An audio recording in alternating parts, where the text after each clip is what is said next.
पंतप्रधान नरेंद्र मोदी यांची मोठी परीक्षा ठरणाऱ्या राष्ट्रपती पदाच्या निवडणुकीची घोषणा अखेर झाली असून 20 जुलै रोजी देशाला 14वे राष्ट्रपती मिळणार आहेत। मुख्य निवडणूक आयुक्त नसीम झैदी यांनी पत्रकार परिषदेमध्ये राष्ट्रपती निवडणुकीचा कार्यक्रम जाहीर केला।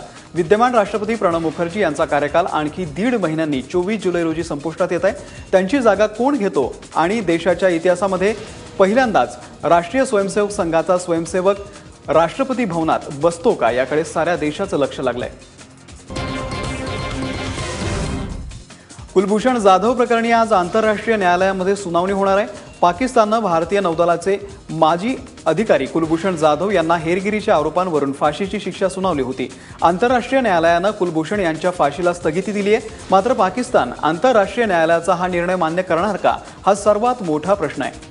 कारण पाकिस्तानने या निर्णयाविरोधात याचिकाही दाखल केली आहे, ज्यावर आंतरराष्ट्रीय कोर्टामध्ये आज सुनावणी होणार आहे।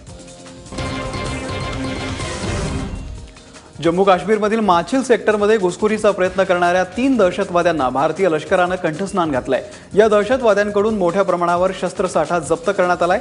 गेल्या 15 दिवसांमध्ये सीमारेषेवरती तिसऱ्यांदा घुसखोरीचा डाव उधळून लावण्यात आला होता। माछिल सेक्टरमध्ये रात्री उशिरा सीमारेषेवरती 3 दहशतवादी घुसखोरी करत असल्याचं सैन्याला निदर्शनास आलं। त्यांनी दहशतवाद्यांना रोखण्याचा प्रयत्न केला असता घनदाट जंगलाचा फायदा घेत दहशतवाद्यांनी पळ काढण्याचा प्रयत्न केला। यानंतर दहशतवादी आणि सैन्यामध्ये चकमक झाली आणि या चकमकीमध्ये 3 दहशतवाद्यांना कंठस्नान घालण्यात आले।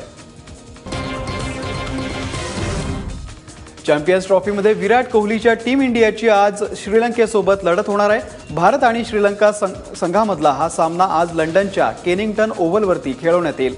हा सामना जिंकला तर टीम इंडियाचं उपांत्य फेरीत तिकीट कन्फर्म होऊ शकतं। त्यामुळे पाकिस्तानला चॅम्पियन्स ट्रॉफीमध्ये लोळवल्यानंतर भारत विजयी घोडदौड सुरू ठेवतो का याकडे सगळ्यांचं लक्ष आहे।